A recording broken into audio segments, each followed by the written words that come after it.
이번 강의 영상은 Academic Journals를 소개하는 영상입니다.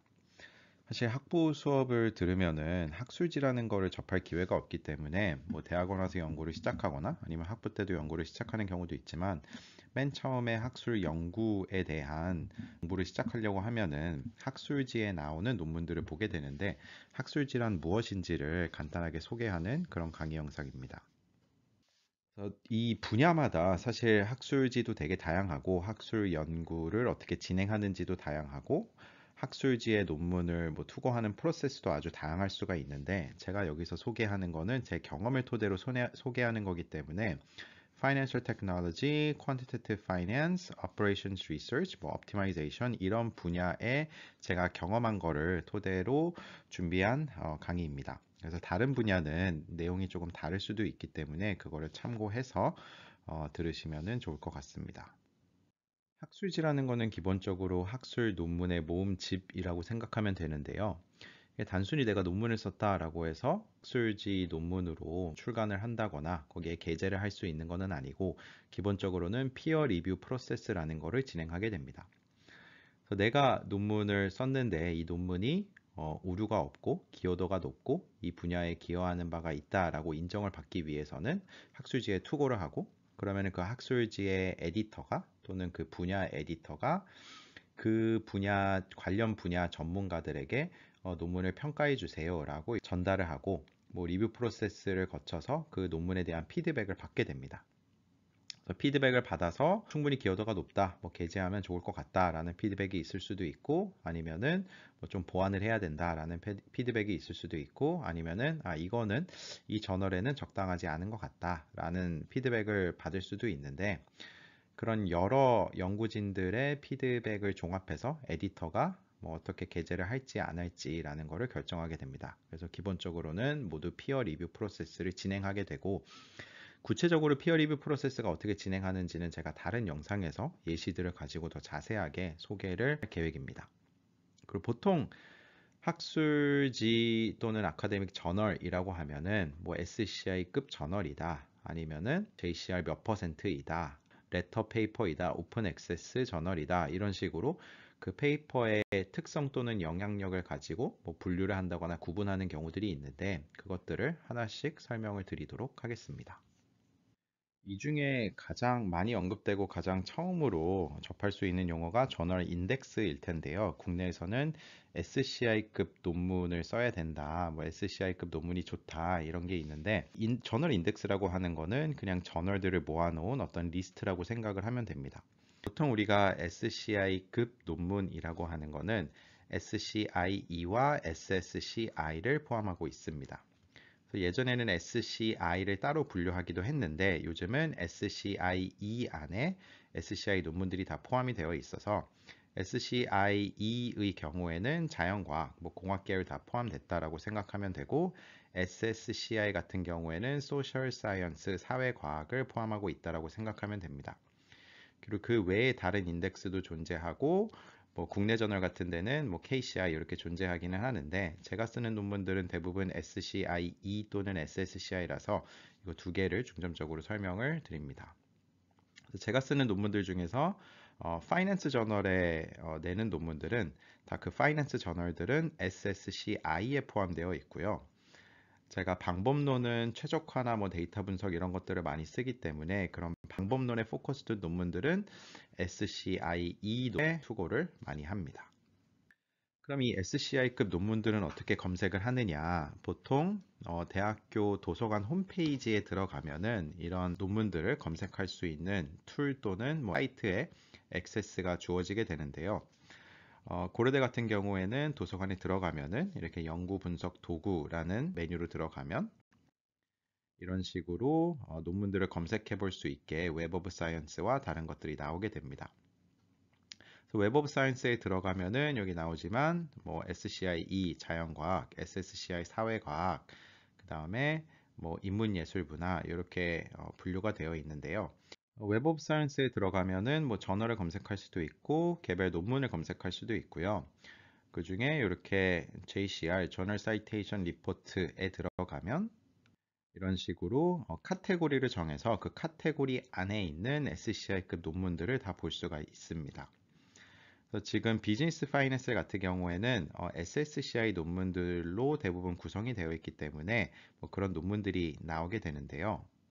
그 옆에 이제 필터에 들어가면은 이 SCI는 emerging이라고 해서 아직 SCI급에는 포함되지 않은 논문들인데, 그래서 이렇게 두 개만 일단 체크를 하고 결과가 어떻게 되는지를 살펴볼 수도 있습니다. 그럼 이제 이게 SCI급 논문들이 포함된 결과들이 나오게 되는데, 비즈니스 파이낸스 안에는 이런 저널들이 이렇게 나오게 됩니다. 저널들이 총 110개가 비즈니스 파이낸스 카테고리 안에 포함이 된 거고, 임팩트 팩터 기준으로 정렬을 한 건데 가장 큰 것부터 작은 것까지 이렇게 정렬이 되어 있습니다.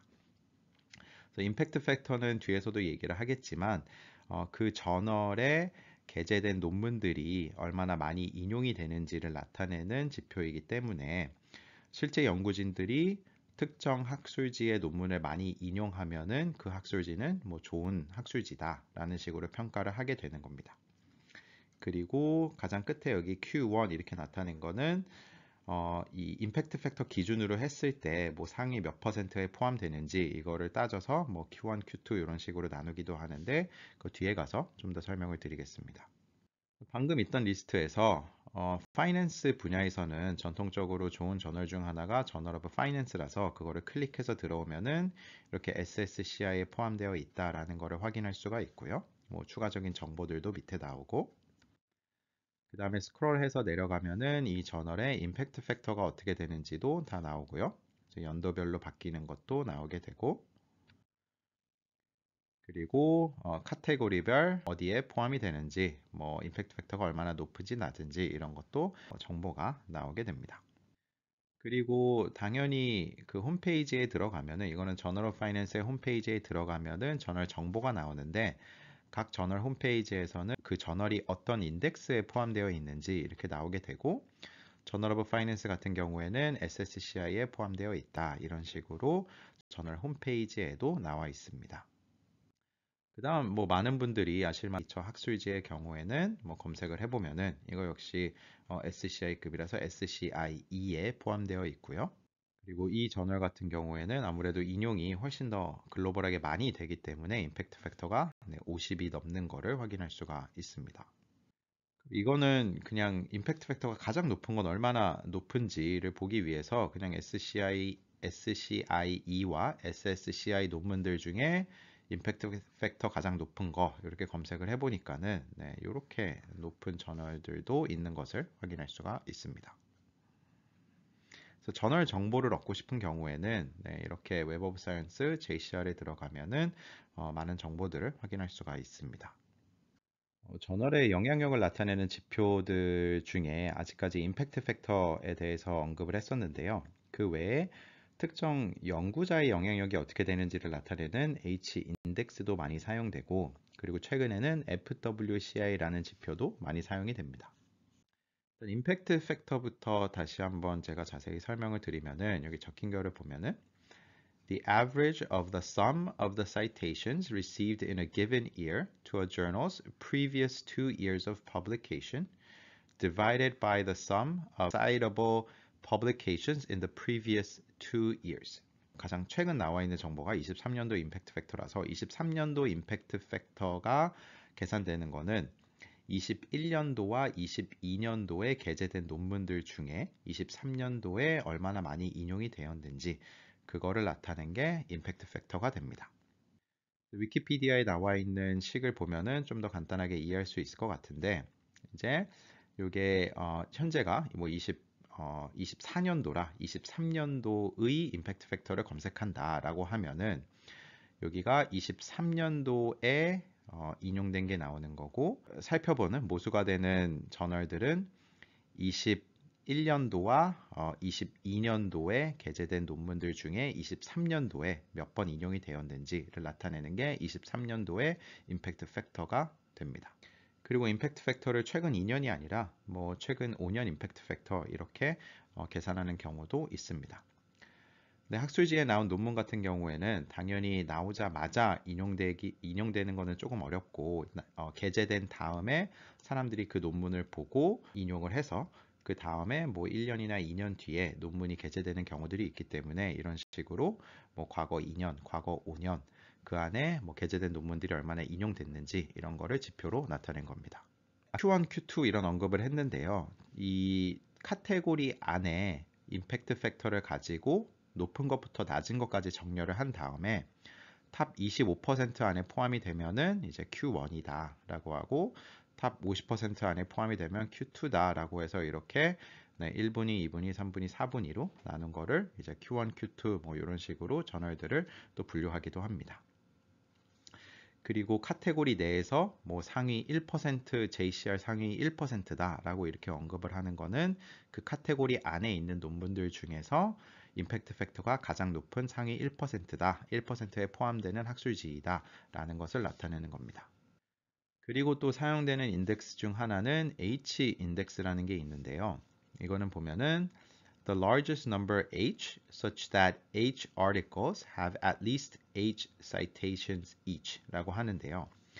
오른쪽에 위키피디아에 나와 있는 이 그래프를 보면은 이제 인용이 많이 된 논문부터 이런 식으로 나열을 했을 때 그래서 임팩트 팩터가 가장 높은 게 있고 그 다음에 두 번째 높은 게 있고 라고 했을 때 H개 이상은 H번 이상 인용이 되었다 라고 하는 그 H의 가장 큰 맥시멈을 찾게 되는 게 H 인덱스가 됩니다. 그래서 이런 식으로 사이테이션이 많이 된 게 높게 평가될 수 있도록 사용하는 지표 중 하나가 H 인덱스입니다. 그다음 최근에 많이 사용하고 있는 거는 Field Weighted Citation Impact FWCI인데요. FWCI는 뭐 논문마다 개별적으로 부여할 수도 있고 학술 연구를 하는 연구자의 FWCI를 계산할 수도 있고 다양하게 계산할 수도 있습니다. 그래서 계산 방법은 아주 간단한 것은 아니라서 제가 식을 여기다 다 넣지는 않았는데 앞에서 사용하는 임팩트 팩터와의 차이는 방금 말씀드렸던 것처럼 이거는 좀 개별적으로 또는 그룹핑을 해서 임팩트 팩터 반영된 지표를 계산할 수가 있고 그리고 field weighted이기 때문에 동일한 분야에서 임팩트 팩터가 어떻게 되는지를 나타내는 지표입니다. 그래서 이 아래 보면은 FWCI가 완벽하게 1이라는 거는 이 퍼포먼스가 글로벌 에버리지이다. 근데 그 글로벌 에버리지가 그 동일 분야의 글로벌 에버리지다 라고 이렇게 생각을 하면 됩니다. 도서관에 들어가 보면은 이렇게 정보가 나와 있고 저널의 영향력 지수는 보통 임팩트 팩터를 많이 쓰기 때문에 임팩트 팩터 이렇게 나와 있고 그 다음에 연구자의 영향력 지수 같은 경우에는 H 인덱스와 이렇게 사용한다라고 되어 있습니다. 그래서 제가 앞에서 H 인덱스를 설명할 때 뭐 그냥 논문을 이렇게 사이테이션이 많이 된 것부터 낮은 것까지 된다라고 설명을 드렸는데 근데 그게 연구자 기준으로 높은 것부터 낮은 것까지 해서 특정 연구자의 H 인덱스가 어떻게 된다라는 것을 나타낼 수 있습니다. 저널을 구분하는 기준 중에 오픈 액세스인지 아닌지로 구분을 할 수도 있습니다.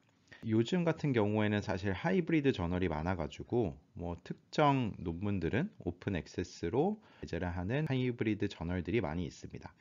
차이는 뭐냐 하면은 일반적인 저널들은 그 저널에 서브스크립션이 되어 있는 경우에만 저널들의 풀 페이퍼를 풀 PDF를 다운받는다거나 풀 페이퍼의 액세스가 주어지는데 오픈 액세스 저널 또는 논문의 경우에는 연구진이 논문을 게재하는 비용을 내고 모든 사람들이 그냥 무료로 그 논문을 볼 수 있도록 하는 게 이제 오픈 액세스가 됩니다. 여기 이렇게 오픈 액세스 저널들을 검색할 수 있는 그런 DOAJ 웹사이트 들어가면은 확인을 해볼 수도 있고요. 앞서 말씀드린 것처럼 요즘은 하이브리드 저널들이 많아가지고 예시로 가져온 거에는 이렇게 Supports Open Access라고 되어 있고 모든 논문이 오픈 액세스는 아닌데 연구를 진행한 연구자들이 우리는 많은 사람들이 우리 연구를 보면 좋겠다라고 해서 오픈 액세스 형태로 이렇게 게재할 수가 있습니다. 그럼 여기도 보시면 아시겠지만 오픈 액세스의 경우에는 그냥 뷰 PDF 이런 식으로 바로 붙어 있고 그렇지 않은 것들은 여기 액세스가 있는 사람들만 PDF 파일을 받을 수가 있습니다. 또 논문을 분류할 수 있는 방법 중 하나에는 이건 어떻게 보면 저널을 분류하는 것은 아니고 개별 논문을 분류하는 건데 일반적으로 우리가 생각하는 학술지에 투고하는 논문이 뭐 레귤러 페이퍼라고 하면은 그거보다 조금 더 짧은 레터 형식의 페이퍼도 존재하고요. 레터 페이퍼 같은 경우에는 제 분야에서는 보통은 10페이지보다 짧은 그런 논문들을 얘기를 하고 그리고 오리지널 리서치가 포함된 논문이 아닌 뭐 리뷰 또는 서베이 페이퍼도 게재가 되는 경우들도 있습니다.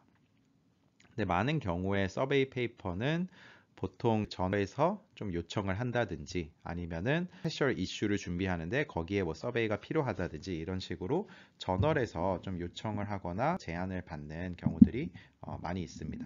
그러니까 본인이 아무리 서베이 페이퍼를 잘 썼다고 하더라도 그 저널에서 서베이 페이퍼를 지금 당장 필요한 게 아니라면은 뭐 게재되는 게 그렇게 쉽지는 않습니다.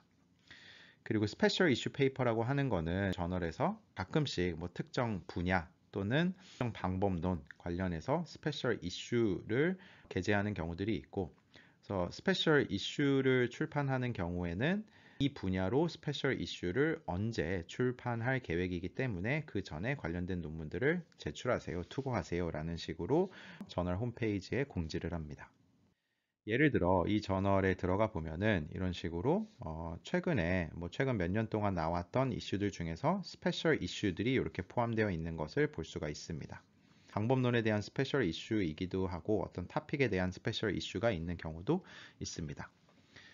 그리고 어떤 경우에는 논문이 아주 많이 투고되는 저널의 경우에는 사실 리뷰 프로세스도 오래 걸리고 만약에 저널이 억셉이 되더라도 그게 게재되는 데까지 좀 많은 시간이 걸릴 수도 있는데 스페셜 이슈의 경우에는 이 스페셜 이슈가 언제 나온다라는 게 계획이 되어 있기 때문에 조금 더 주제만 맞다고 하면은 조금 더 빠르게 논문을 게재할 수도 있는 그런 기회가 있습니다. 그래서 주제만 맞다라고 하면은 스페셜 이슈에 투고를 하는 것도 좋은 방법입니다. 방금 보여드린 그 스페셜 이슈 리스트 중에 하나를 클릭해서 들어가면은 이런 식으로 스페셜 이슈의 에디터들이 존재하고 이 에디터들이 이제 이 스페셜 이슈에 들어갈 논문들을 정하게 되는 겁니다. 물론 리뷰 프로세스를 진행하는 거는 리뷰는 다른 연구자들한테도 리뷰를 받기는 하지만 최종적으로 들어가는 거는 이제 에디터 역할을 하는 거는 스페셜 이슈의 게스트 에디터들이 일반적으로 있습니다. 그리고 여기에 나오는 논문들은 당연히 이제 이 스페셜 이슈 토픽에 관련된 논문들만 이렇게 포함이 됩니다. 스페셜 이슈의 경우에는 이런 식으로 홈페이지에 들어가면은 이런 스페셜 이슈가 있고 뭐 언제까지 이렇게 제출을 하셔야 됩니다 라는 식으로 다 공지가 됩니다.